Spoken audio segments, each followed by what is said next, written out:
Shalom, good day NDC people. Hari ini kita mau bahas sesuatu yang dekat banget sama kita semua ya. Ini dari materi Revive tanggal 30 Desember 2025.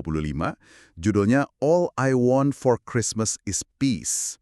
Nah, kita mau coba gali bareng-bareng nih. Apa sih sebetulnya makna damai sejahtera Natal itu? Karena ternyata bisa jadi beda banget dari yang kita bayangin. Sesuai petunjuk di materinya, kita baca dulu ya ayat hafalannya di Lukas 2 ayat 14.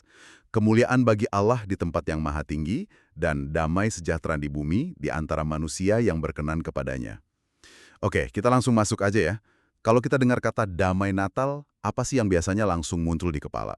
Mungkin suasana yang hangat, lagu Natal yang lembut gitu kan, kumpul bareng keluarga. Betul, film Home Alone mungkin? Iya bener.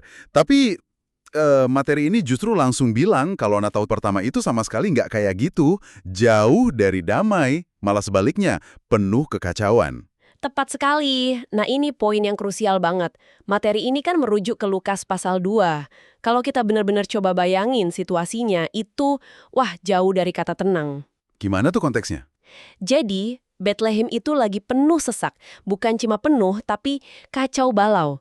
Ada sensus dari Kekaisaran Romawi, jadi semua orang harus pulang ke kota asalnya. Oh, jadi kayak mudik massal dadakan gitu ya? Betul. Bayangin aja kota kecil tiba-tiba diserbu ribuan orang. Hotel penuh, penginapan gak ada yang layak. Terus di tengah situasi itu ada Yusuf dan Maria. Yang perjalanannya jauh dan melelahkan ya? Iya, dan Maria sedang hamil tua. Sampai di sana mereka ditolak di mana-mana. Wow. Jadi ini bukan sekedar cerita romantis, tidak ada kamar di penginapan ya, tapi lebih ke suasana yang benar-benar menegangkan, nggak nyaman sama sekali. Tepat, kelahiran Yesus itu terjadi di tengah kondisi yang penuh tekanan. Di tempat pakan ternak. Nah, ini yang bikin saya penasaran, kalau kondisinya sekacau itu, kenapa justru di momen itulah malaikat malah mengumumkan datangnya damai sejahtera di bumi? Kan kedengarannya kontradiktif banget. Nah, disinilah letak inti pembahasannya. Kata damai sejahtera dalam bahasa aslinya, bahasa Yunani, itu kan Airene. Airene, oke? Iya, dan maknanya itu bukan cuma sekedar nggak ada perang atau nggak ada suara bising. Maknanya itu jauh lebih dalam. Akarnya dari konsep Ibrani shalom. Shalom ya, saya pernah dengar. Betul, shalom itu artinya keutuhan, kelengkapan, harmoni, kesejahteraan yang total dalam semua aspek hidup. Jadi, yang diumumkan malaikat itu bukan ketenangan situasional, melainkan sebuah perdamaian yang fundamental antara kita, manusia, dengan Sang Pencipta. Oke, ini jadi lebih jelas.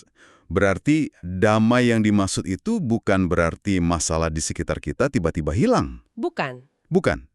Bukan berarti setelah Yesus lahir, sensusnya batal atau semua orang langsung dapat penginapan yang layak gitu? Sama sekali enggak. Masalahnya tetap ada di situ. Kekacauannya tetap nyata. Damai yang dibawa oleh Kristus itu adalah damai yang sifatnya internal. Jadi nggak bergantung pada kondisi eksternal kita. Damai di dalam hati ya? Betul, ini adalah tentang pemulihan hubungan kita dengan Tuhan. Karena hubungan itu pulih, kita dianugerahi ketenangan batin.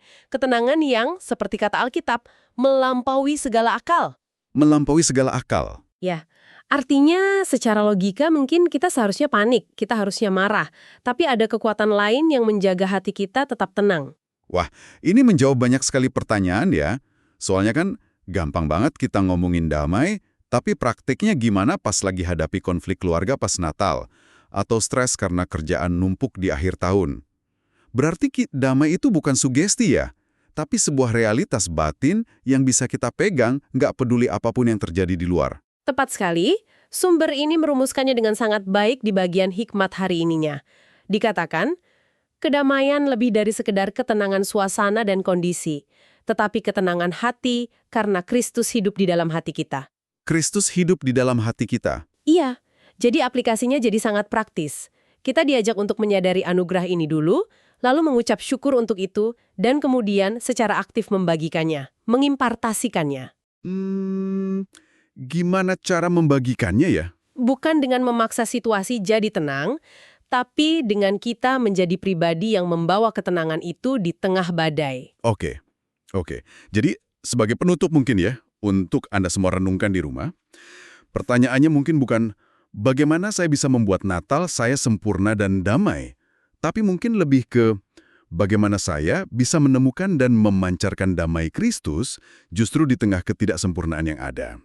Mungkin ada sesuatu atau seseorang yang perlu Anda maafkan, dimulai dari diri sendiri mungkin, agar damai itu benar-benar punya ruang untuk tumbuh di hati Anda. Terima kasih sudah menyimak pembahasan kita hari ini NDC People. Kami juga ingin mengajak Anda untuk bergabung dengan Core NDC. Caranya gampang, Anda dapat mengunduh aplikasi NDC di Google Play untuk bergabung. Tuhan Yesus memberkati.